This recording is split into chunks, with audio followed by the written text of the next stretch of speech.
This is Discourses by Epictetus, Book 1, Chapter 1, of the things which are in our power and not in our power.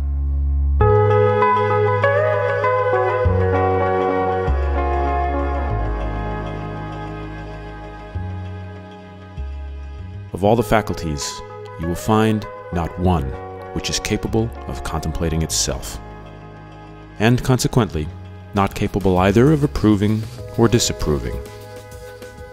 How far does the grammatic art possess the contemplating power? As far as forming a judgment about what is written and spoken. And how far music? As far as judging about melody. Does either of them then contemplate itself? By no means. But when you must write something to your friend, grammar will tell you what words you must write, but whether you should write or not, grammar will not tell you.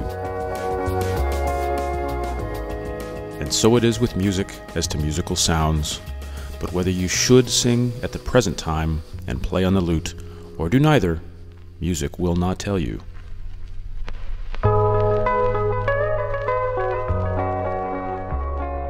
What faculty, then, will tell you? That which contemplates both itself and all other things. And what is this faculty? The rational faculty.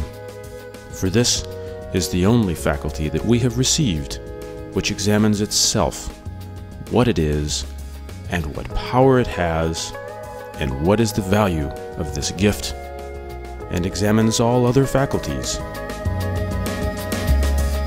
For what else is there which tells us that golden things are beautiful? For they do not say so themselves. Evidently, it is the faculty which is capable of judging of appearances. What else judges of music, grammar, and other faculties, proves their uses, and points out the occasions for using them?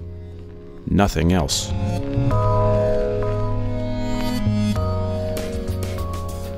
As then it was fit to be so, that which is best of all and supreme over all is the only thing which the gods have placed in our power, the right use of appearances. But all other things they have not placed in our power. Was it because they did not choose?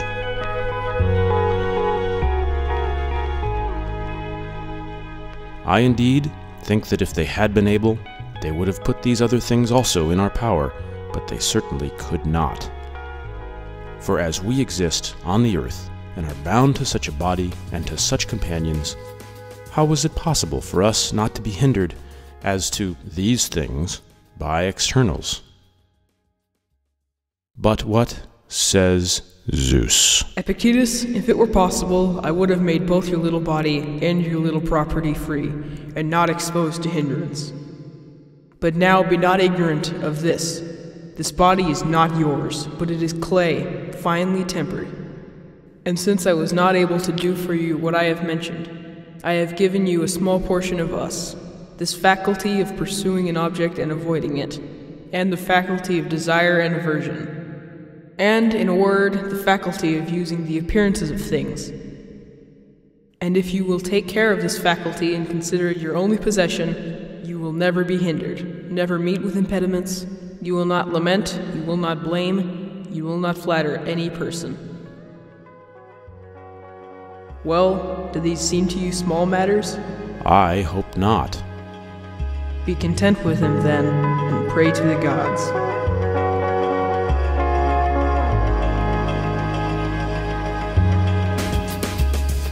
But now, when it is in our power to look after one thing, and to attach ourselves to it, we prefer to look after many things, and to be bound to many things, to the body, and to property, and to brother, and to friend, and to child, and to slave. Since then we are bound to many things, we are depressed by them, and dragged down. For this reason, when the weather is not fit for sailing, we sit down and torment ourselves, and continually look out to see what wind is blowing. It is north. What is that to us? When will the west wind blow? When it shall choose, my good man, or when it shall please Aeolus. For God has not made you the manager of the winds, but Aeolus. What then? We must make the best use that we can of the things which are in our power, and use the rest according to their nature. What is their nature then? As God may please. Must I, then, alone, have my head cut off? What? Would you have all men lose their heads, that you may be consoled? Will you not stretch out your neck, as Lateranus did at Rome, when Nero ordered him to be beheaded? For when he had stretched out his neck, and received a feeble blow, which made him draw it in for a moment, he stretched it out again. And a little before, when he was visited by Epictetus, Nero's freedman, who asked him about the cause of offense which he had given, he said, If I choose to tell anything, I will tell your master. What then should a man have in readiness in such circumstances? What else than what is mine and what is not mine, and permitted to me and what is not permitted to me? I must die. Must I then die lamenting? I must be put in chains. Must I then also lament? I must go into exile. Does any man then hinder me from going with smiles and contentment?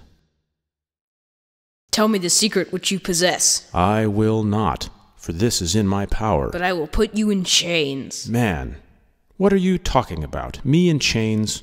You may fetter my leg, but my will not even Zeus himself can overpower. I will throw you into prison. My poor body, you mean? I will cut your head off. When then have I told you that my head alone cannot be cut off? These are the things which philosophers should meditate on, which they should write daily, in which they should exercise themselves. Thracia used to say, I would rather be killed today than banished tomorrow. What then did Rufus say to him? If you choose death as the heavier misfortune, how great is the folly of your choice? But if, as the lighter, who has given you the choice? Will you not study to be content with that which has been given to you? What then did Agrippinus say? He said, I am not a hindrance to myself. When it was reported to him that his trial was going on in the Senate, he said, I hope it may turn out well, but it is the 5th hour of the day.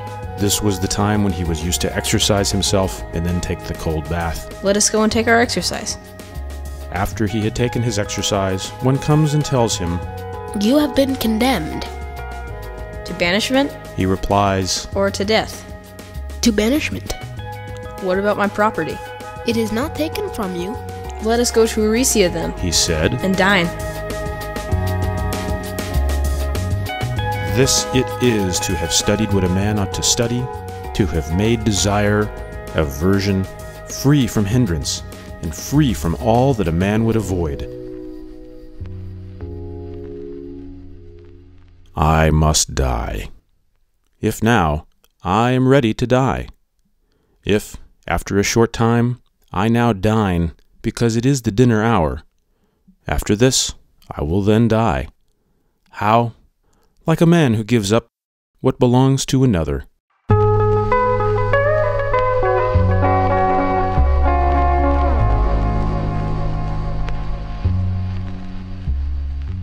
You've been listening to an unreleased prototype of a podcast that might or might not see additional episodes.